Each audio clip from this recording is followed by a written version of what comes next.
Hello, hope you're well. In this coaching lesson, I'm going to share with you 3 areas where you're probably attacking wrong and it's costing you scoring opportunities. The third one I'm going to share with you is going to show you that you're attacking the wrong player. Let's get into it. The first area where you're attacking incorrectly is you're attacking too many balls off of the bounce. Pickleball is a game where the ball doesn't bounce as much because of the type of ball that we use. It just doesn't sit up high enough. And if you attack balls off the bounce on the regular, you're making too many mistakes in your game. I'm going to show you 3 reasons why attacking off the bounce is costing you scoring opportunities. Reason number 1 is because oftentimes when you attack off the bounce, your ball will end up in the net. Remember, the pickleball doesn't bounce up very high. So when you're attacking off the bounce, the ball's going to be underneath the net. It's not generally going to be above the net off of the bounce where you're able to hit down on it, like on a pop-up where the ball is here and you can hit down on it. Off of the bounce, the ball will normally be underneath the net at the time that you hit it. So what happens there is you're risking the net because it's directly in front of the ball on your attack. The second and third reason why attacking off the bounce is costing you scoring opportunities also has to do with the net. But in these situations, you're not hitting the net.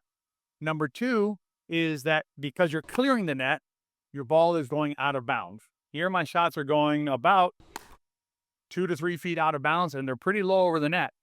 But because of the relationship of the height of the ball to the net and the size of the court, which is a shallow court when you compare it to a sport like tennis, a lot of these shots are going to go out. Quick side note here that might help you understand why that's the case in pickleball as compared to a sport like tennis. The net in pickleball is only 2 inches shorter than it is in tennis.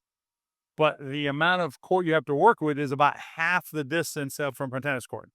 So if you think about the ratio of net height to court depth, in pickleball, that favors the ball going out much more often than in a sport like tennis. Understanding a concept like the height of net to depth of court ratio is a kind of framework concept that'll really help you go deeper in the game.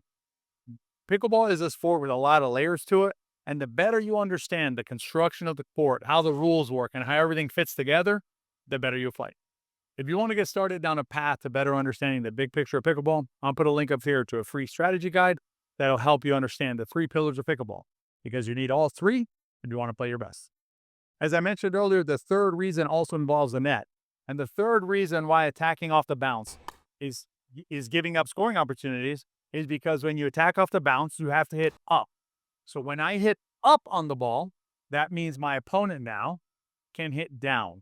And anytime you set yourself in a situation where you're hitting from low to high and your opponent is able to hit from high to low, that puts you at a disadvantage. And that's the third reason why attacking off the bounce is costing you scoring opportunities. The way to avoid making this error is to reduce the number of times you're attacking the ball off the bounce. Most amateur players just fire away at those balls. You can attack those balls, just attack them more sparingly or less frequently, however you like it better. What you want to do is when you get a ball like this, instead is work on your dinks, stress your opponents out, and then what you'll do is you'll work until you get the easy ball like this, and that's the one you put down. To explain the second area where you're likely attacking but shouldn't be, came into the strategy lab because it's easier to see on game footage like here on the board. And what we're talking about here is we're talking about attacks through this middle zone. So what happens is this looks like it's open. You get a ball out here, you think this is open, and you try and jam it through there. Oftentimes that is not open, as you're going to see in this first rally that I'm going to show you. And then I'm going to show you what to do to soften up that middle should you want to attack in the middle.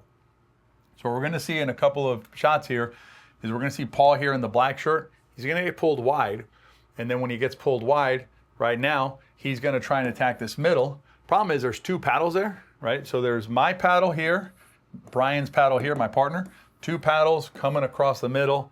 And now we're able to just poke it back there because there's an opening on their side. So let's take a look at this next rally where I show you how to soften up the zone or the difference in the middle when you soften up that middle zone. So here what you're going to see is you're going to see a ball hit by me to the outside. Okay, so you see this shot here. So I pulled Tyson out wide. That softens up this middle zone. So Tyson now is going to bring the ball over here. Brian, opposite in the black shirt, is going to now be able to poke it through the middle, and Tyson can't get there in time because we softened up that middle. So now Brian's able to take that ball and jam it through that zone, no problem. Now let's compare that again to the rally we looked at before, and look where Brian is at the time he's hitting this ball, and look where I am. So Brian has collapsed into the middle. I'm here. So there's really no middle attack. Even after I slide out to cover the ball that Paul's hitting, that middle is double covered by Brian and me. And what ends up happening, as you saw, was I'm able to get my paddle on it and just poke it right through the middle between them to win the rally.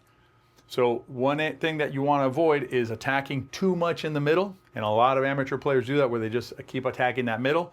Be wary of attacking the middle. And if you are going to attack the middle, make sure it's been softened up before you initiate the attack. The third common error that we see in attacks that costs the attacking team the opportunity is when the attack is hit to the player who's in the best position to defend the attack. Whenever you're attacking, there's going to be either an angle available to you or a player who is closer to the point of attack. And the objective of attacking is to overpower or overcome the defensive ability of the opposing team. And the way you do that is by either hitting the open angle or attacking the player who's closer to the point of attack. When you aim your attack to the player who is farther back, that player has a better chance of defending against the attack that you've initiated, oftentimes resulting in a lost scoring opportunity. If you apply the tips in this lesson, your attacks will become more effective and you'll score more points. I'm going to put a link up here to that guide that I mentioned earlier on the 3 Pillars of Pickleball so you can learn more about the framework of this great sport. I'll see you next time.